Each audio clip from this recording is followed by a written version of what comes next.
You are listening to Power Marketing with Kevin Lee. Kevin and his agency Did It have helped thousands of businesses win through superior marketing, as have his books, articles, speaking engagements, and the E-Marketing Association Power Marketing podcasts. Here's Kevin. Today I'm here with Kent Lewis, who wears a bunch of different hats, almost as many as I do, or perhaps more. I think most of his day is probably in his CMO role at DEKSIA, but Kent, I'll let you say what else you have going on. You actually had me do a podcast for you quite recently, which rekindled our relationship. So I wanted to return the favor and do a podcast with you. Yes. So thank you, Kevin. First of all, you're a legend in our space, digital and search marketing, and it's been fun to watch you, really show how to run an agency at the digital side and do good and give back and all those. So that's awesome. In short, for 22 years, I built an agency called Anvil, and then decided March of this year was a good time to transition 80% of my responsibilities over to a energetic, qualified team over at DEKSIA. So I got out of operations, sales, account support, running any accounts, and I'm just a marketing guy right now. Easier said than done. It's been some work to get there, but it's been rewarding, and I'm excited. That's freed me up to do some other things that normally I wouldn't have time to do running an agency. So I started as a guest host for daily ad briefs, More to Know. It's a roughly weekly internet TV show, I guess you could say. It's not really a podcast. It's more like a vodcast. They have their own broadcast network, and a bunch of notables like yourself have been interviewed. I'm also a regular guest on other people's podcasts like you. I'm writing for different magazines from our own industry, publications like SmartBrief, to business publications like Inc. magazine. What else am I doing? Trying to stay active in the community in terms of giving back, and have built that charitable giving into Anvil, and it's already built into DEKSIA and the PDX Mindshare, my networking group, which is still running right now under DEKSIA. And hopefully I'll be teaching again in the next couple months for Portland State. But if not, I still a guest presenter or a guest presenter for SCORE, the nationwide workshop where I do a social media workshop, nationwide organization. So lots going on, figuring out a few more things I can do to balance my time, build some more instructional curriculum for another entity. And I'm working on a paper with the University of Washington regarding the metaverse that might get published in HBR in the coming months, if not there, somewhere else. So lots cooking. Great. Yeah, absolutely. One thing that I think has given you a unique perspective over the years, and I think to some extent myself as well, but through a different lens, is this idea that you bridge over earned media, including PR and SEO, into paid media and as well as events. And this sort of merging of many of those initiatives, right? Because events create content, which then becomes usable in social media and has SEO implications, as well as, the potential fodder for paid ad videos, and this sort of commingling of what used to be very siloed elements of a marketing plan, which now really only work best if they're looked on holistically. So I'd love to hear about how you've changed, how you look at, the various elements of a sort of holistic marketing plan now differently than maybe you did when you first got into the agency business. Yeah, so great question, Kevin. What I would say is I started out my career in high-tech PR and have kept that discipline. I left the discipline because internet marketing seemed more interesting, web marketing back in '96. But I have built my brand within other agencies, or my agencies with PR primarily. So that's why DEKSIA wanted me for the thought leadership roles. That's what I love doing. However, I've tested a variety of other channels over the years and found that, as you may be very well aware, SEO still works. Search engine optimization, our core background collectively. I've conversely had not very much luck on the paid side because I'm not willing to spend a lot on advertising, mainly because of my PR background. And and PR and SEO seem to drive the best quality leads, and at the number that we need. If I was to go in growth mode, I would be spending more in advertising, which will be happening, honestly, at DEKSIA as I'm really writing the marketing plan for next year as we speak. Events have been interesting. So, Kevin, you and I have been speaking at the industry events for years, and back 15, 20 years ago, it was like shooting fish in a barrel. We'd talk, we'd get a line of people, get business cards, get a couple deals. At least I'm assuming that was the same for you. And starting, 10, 12 years ago, it really started to dry up. So too much competition, too much noise, people are getting smarter, more automation. So I felt speaking, I still do it because I love to teach. I love to knowledge share. But I have lowered my expectation on what the value of any individual speaking engagement is. Despite that, I'm still heading to Minneapolis this week and to other markets, Seattle, to speak at conferences like Digital Summit, because again, I love to speak. And if I can change some hearts and minds or inspire people, then I'm doing my job. Exhibiting at events hasn't been hugely successful. Direct email, like working cold lists and building up, has not been very successful for us. So we tend to do what we know best for ourselves, but what works well for our clients doesn't necessarily work well for us, because we do the same thing. We obviously are going to be, it's very competitive to do advertising in search and even in LinkedIn for Did It or for Anvil or DEKSIA. But if I look at for our clients, it's a majority of our revenue is digital advertising because of the targeting and the relative lack of sophistication from our clients' competitors. So that's that's typically core components of the plan that I'm working on right now. And again, so at Anvil, we were like 30% SEO, 55, 60% digital advertising, we call paid media. And the rest was like websites / miscellaneous, little influencer, a little metaverse, a little NFT, some of the cutting edge stuff, Amazon Marketplace. And then at DEKSIA, the reason why it was a great opportunity to merge was they have a photo video team, they have a brand strategy and copywriting team, they have graphic design, they have an interactive team. We used to outsource all of that, and now we don't have to. So I think those are all relevant services. Traditional advertising, we do very little of it at DEKSIA. We did virtually none of it at Anvil. Just not really our audience, and we're not able to show that return. We were all about measurable marketing at Anvil. We equally are so at DEKSIA. We can't measure it, we're probably not going to do it. And traditional advertising requires a lot more expensive measurement techniques that most of our clients aren't going to be able to afford. Yeah, I will agree. It's more difficult to measure any upper funnel activity unless your budget is so large that you can do econometric media mix modeling or marketing mix modeling, and very few folks that would typically end up at even at a Did It on our side would have budgets so large that you can do that. But every once in a while you can still do an A/B test and not have to use fractional factorial designs to figure out what's working, right? But yeah, these days, and I think perhaps right now, particularly given this sort of cautious optimism with regards to are we going into a recession or not, I think there's a reignited interest in knowing exactly what's working and how well it's working. And I think that those of us who come with that mindset will have an advantage for our clients, because we typically apply sort of pretending it's our own money when we steward clients' budgets, right, and help them come up with their marketing strategies.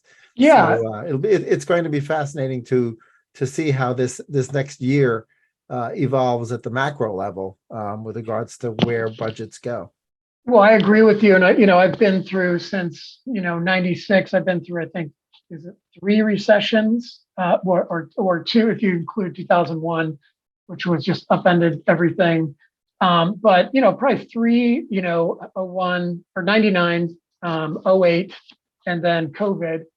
I'm amazed at how I can keep recycling the same blog posts or articles about now is the time in a tight market with uncertainty. And then that's the time to double down on marketing. Very few, but only the smartest brands have the foresight to grab market share affordably in an uncertain market, whether it's a full recession or it's chaos or people are just pulling back naturally.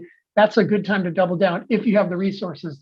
He or she with the most cash wins. So it's good to build a war chest, but then spend it when it's the right time. And McDonald's and other brands did that during down markets and gained a ton of share over, the last, 50, 80 years. So I'm a big fan of that. It looks like inflation may or may not be in check here. I don't know.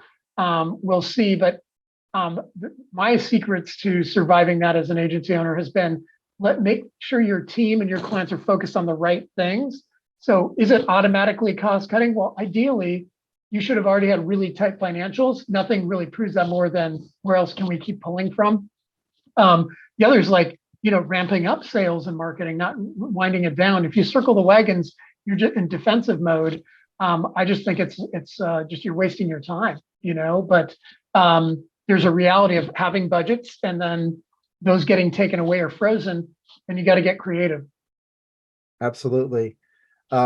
Speaking of creative, one thing that's I think having a renaissance now is this idea of creativity and creative, because you've got entire creator communities within TikTok and with Instagram and influencers that many brands are sort of taking advantage of. They're not exclusively relying on the agency, and nor is my agency exclusively relying on folks who have the word creative in their title or copywriter in their title to come up with marketing ideas. Have you guys, back in the early days when PR was just PR, right? You used to think about what might be called an influencer now as maybe just a journalist or an analyst, or if you were lucky, a celebrity.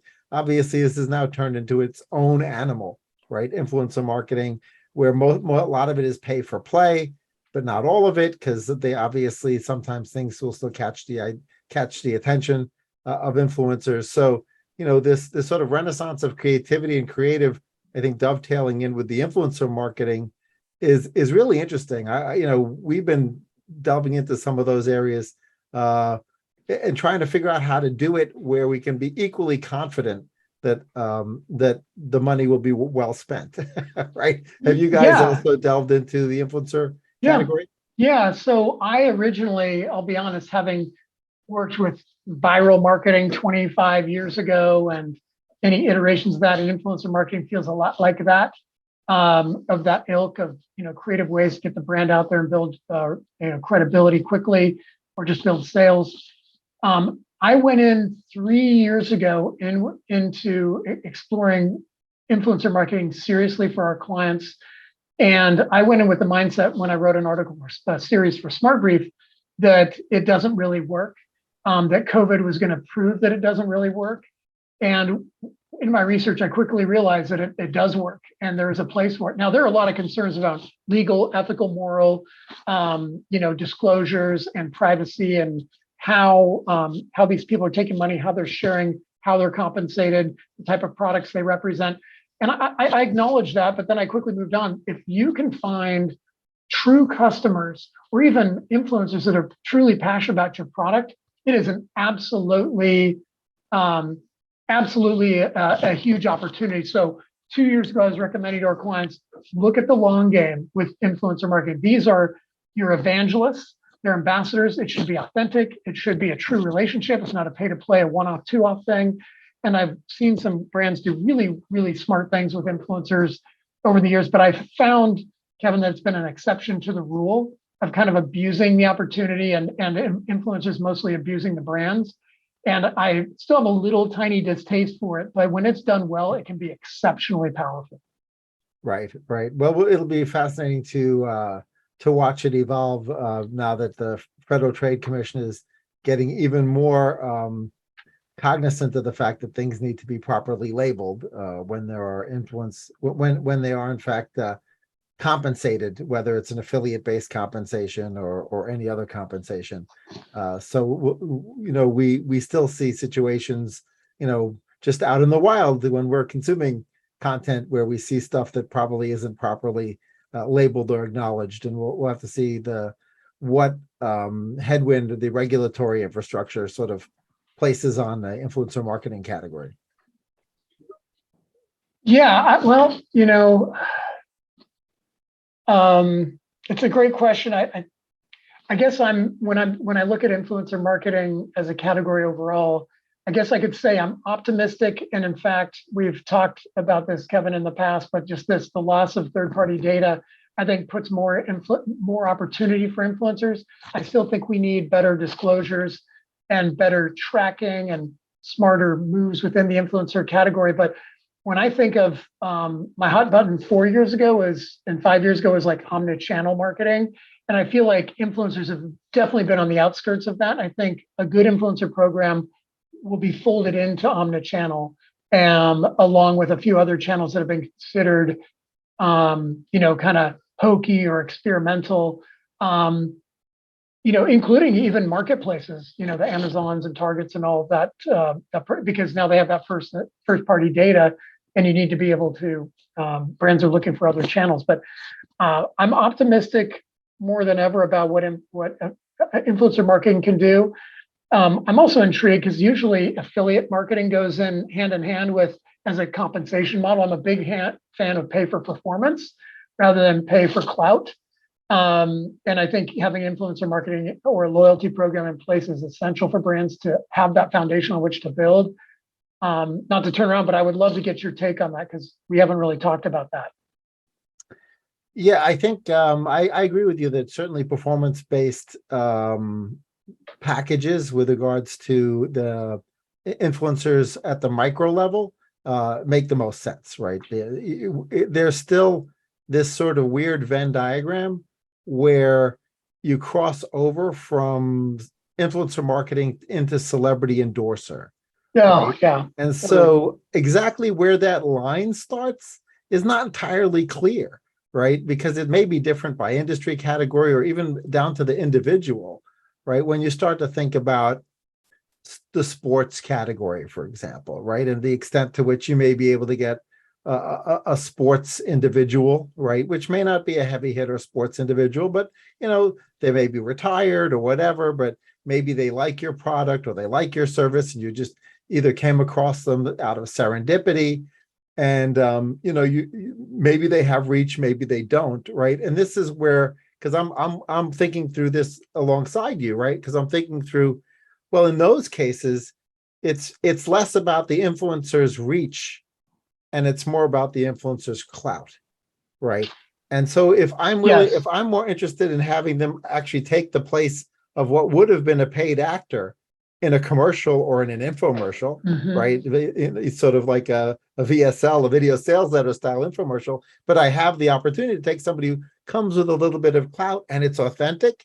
I think at that point, you got to say, well, all right, now I'm paying more for the clout than I am for the reach because they've only got 261,000 Twitter followers, right? So that's not going to move my needle, but I'm willing to put my own media dollars behind the right creative, right? And so if I can come out with the right creative and the right message, okay, well, that's not really influencer marketing anymore in its own silo. There's this sort of continuum as you move from influencer marketing into celebrity endorsement. And, sometimes the influencer comes with their own audience and they're potentially also acting a little bit like a celebrity endorser, right? And so now you have to sort of say, well, the fair compensation plan for that is to sort of, come up with some kind of a hybrid, right? Because they probably have other competing offers where it's not pure performance, right? And so then you have to think about, well, does this person fill a particular niche as a celebrity endorser that I can't get anywhere else between their own reach and the ability for me to amplify their reach with paid media, right? Where I'm actually willing to put the money behind the message. So that's a really unique angle I hadn't really thought of, because when I think of celebrity endorsements, there's, Crocodile Dundee saved, you could argue he saved, according to Subaru, that brand from, extinction. Right. When the Outback came out and he was the spokesman. He added some instant credibility to a name, and Subaru is not an Australian brand knowingly, but it resonated. He was hot right then. It was the right endorsement, and it arguably saved the brand. And then there's the product endorsement where their name is on it, like a George Foreman. I don't know what he has to do with grills, but we owned one, right? He made way more money off of that than anything else he could do. So the question is, to your point, is it better to have a known gamer endorse your brand where you put the media dollars behind them just to say, this is my favorite mouse or keyboard or screen or monitor or whatever, that would go way farther than somebody who isn't in the business, but it's like, what do J-Lo or the Kardashians know about gaming? Maybe a lot, but I don't think so. But if you take Ninja or whatever his name is, and he's like, then that is smart. That's absolutely smart. And it's okay if he's posting 3 posts a month and that's your agreement, but you could say, hey, and the other part of the agreement is we're going to put you on TV for X number of, runs on, run a network or whatever, dynamic, whatever type of OTT, doesn't really matter, but just then they're like, yeah, then that may dramatically change the nature of the partnership because they see they're getting a huge lift of their own exposure. And then that you have more leverage in how you negotiate the deal. So pay for performance, maybe, but you get all these other ways you can structure the deal. I think that's a really great idea. Yeah, exactly. Because, knowing where that particular celebrity, influencer, star, whatever is in their journey, right, allows you to construct a win-win scenario more effectively, right? Because you can help amplify, you can put your media dollars behind their brand, and then both brands, benefit. It's a rising tide strategy, right? So, right. That's why I was sort of saying the best practices in influencer marketing, if you think about it purely as affiliate marketing, you may miss an opportunity to sort of take somebody who's sort of at the beginning of their hockey stick and create a win-win scenario, particularly if you have media budget at your disposal. But even if you've just got a really great PR team or PR agency at your disposal, right? Because some of these folks can't afford a PR agency of themselves, right, of their own. And so to the extent to which, one can brainstorm and come up with these sort of rising tide strategies, I think will end up being really important. It's time consuming and it's labor intensive, right? So the person needs to be worth it. If it's a micro influencers, obviously you can't go doing anything. You basically roll out some kind of a plan and hope that it resonates, with the micro influencers. Yes. But that's an area where we're developing more and more of that expertise around this sort of continuum where you move from the micro influencers into folks who actually bring a halo effect to the brand. Actually, we acquired an agency called the Halo Group a few years back, and I've transitioned that website, or I'm in the middle of transitioning that website over into a subspecialty just around celebrity endorsement and influencer marketing. Yeah, I think that's fantastic. And beyond just the idea of melding the bridge between celebrity and endorsement and true influencer work, and then the idea of leveraging loyalty programs or affiliate programs, and then bringing that all under omni-channel in a meaningful way, I think is where it really takes it from this sideshow into the main event. And we had one of our team that I'd sort of trained up on affiliate marketing leave earlier this year. May have been related to the merger that happened with DEKSIA, but she moved to LA to work for one of the oldest influencer marketing agencies, and she had upwards of 3 weeks of experience of mostly what I taught her and guided her to go figure out on her own for a client. So I find it kind of ironic that in one way that justifies the industry and her career and all of that, but I wouldn't at this point put a whole ton of energy in building an influencer marketing product yet, so much as utilizing the tools that we grew up with to help identify who those people are. Like, it's the influencers, the true influencers are the ones with the top level, most popular influencers. Who do they follow? Those are the true influencers. But a lot of brands are just figuring that out. Like, how do we get to those layers of the true influencers? And they may not be a good fit for a celebrity endorsement yet. And there may not be a huge benefit to you putting ad dollars behind somebody that's not really known yet, but there might. But at least, you can find those more affordable, more micro influencers, the macro influencers, to pursue that. Yeah, the other thing that, when I've got a client, which is rare, that has budget of the magnitude that they could, try to help potentially even take a medium-sized individual and accelerate their visibility, is, not to put all your eggs in a single influencer basket. With that respect, is in some cases, personalities have been created by a brand only to have bad things happen, whether that's Jared and Subway, or the Verizon guy not having a non-compete. And when he left doing the "Can you hear me now" Verizon ads, I think it was Yeah. Sprint who hired him later on, Yes. right? Absolute So, stroke of genius. there's all sorts of nuances, right? If you put too many eggs in one basket and put too much, marketing muscle, right, whether it's paid media or earned media behind a specific relationship, it doesn't diversify your portfolio, right? So I think, many folks going down the influencer marketing rabbit hole should really think about diversification as well. I mean, Nike doesn't only have one celebrity deal, right? Yeah. They've got a portfolio of celebrity deals. And if one happens to, get a DWI or, have an uncompromising situation or get some bad press, the blowback against Nike is pretty minor because, they're one of a stable of talent.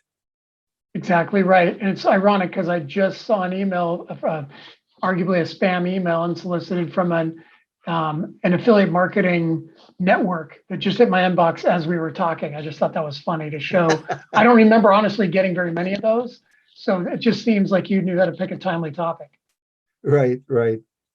So what else has you excited over the next year, either from the perspective of what you would like to teach or what you would like to learn or what you'd like to experiment with? So 2 years ago, it was NFTs up through last year. And then last year to this year, it's been the metaverse is what I've been speaking about and evangelizing, with a big caveat, an asterisk of metaverse isn't really here, not technically, and probably won't be for years in a meaningful way. So it's hard. I feel like I'm going to end up pivoting again and finding another focus of an emerging tech. Who knows? It could be this influencer topic and everything that relates to that ecosystem becoming more important with, third-party data and cookie loss and, post-COVID and inflation and travel. And there could be something bigger there. But right now I'm still on the metaverse train as it relates, also just the whole Web3 train, and really, but mostly focus on metaverse and NFTs and what can brands do? What should brands do? That still got me intrigued. I got to run that out a little farther before I get serious about the next topic, I think.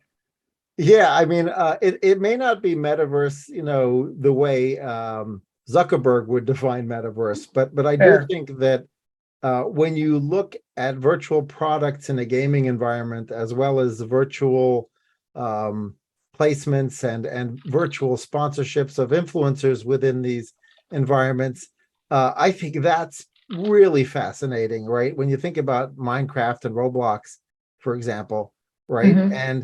And the fact that, major players in there, whether it's Ninja, I don't think he's on either of those platforms. I think he's more of a Fortnite guy, but I don't know. Yeah. Right. So, but within each of the platforms, it has its own stars, right? Those stars are a commodity in that platform, as well as outside of the platform, right? So the extent to which custom virtual products can be created or co-brands can be created within those universes that, trade maybe not initially with fiat money, but maybe with Robux, right? Mm-hmm. Or whatever the currency is within that game. But there's often an exchange rate between fiat money and those internal currencies. And so as a result, I think it's fascinating that, I think it was the CMO of Robux who talked about some of the, like, I think Gucci did a pop-up store, right, in Robux. Yeah. You could buy virtual Gucci stuff, which I did,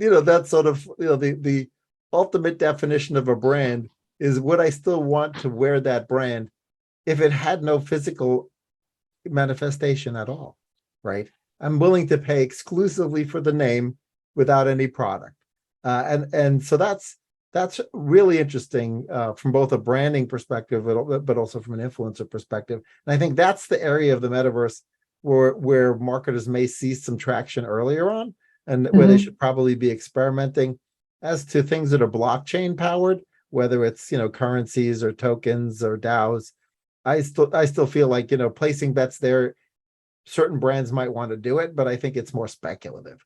Whereas, yeah, I think, Kevin, you're onto something. Back to the influencer market, I think you're going to see more of the in-game in virtual world, early celebrities start to see them offline in traditional campaigns to show that we get it. Gucci is one of the brands that I highlight in my metaverse presentation because they absolutely get it, and NFT stories of how they've created products that actually help you shop or help you engage with the brand in a more meaningful way that's more at a product level, not just a hype level. So I'm glad you brought them up, but I do think that, well, what if Gucci's really serious about a metaverse? Would they start clothing the developers or the celebrities that are in game or in world in the physical world? Are they going to take them to Con Lion? Are they going to, you know what I mean? Like that's, I think, what you're going to see more of. That'd be my prediction. It's probably low risk prediction, but it will be interesting to see if it happens in a meaningful way. Because I do think the happy place is pulling real world people into the virtual world and vice versa. That center point will be really interesting to see how it changes minds and perception of what virtual worlds are and why should I care, right? Absolutely. Well, you've got the entertainment brands like also struggling with what to do there, right? Whether it's absolutely the movie studios or Marvel or any of those brands, they have to decide, well, where do they sit within the virtual ecosystems, whether it's VR or AR or just participating in games in interesting ways alongside with movie releases and toys, physical toys versus the virtual equivalents of physical toys.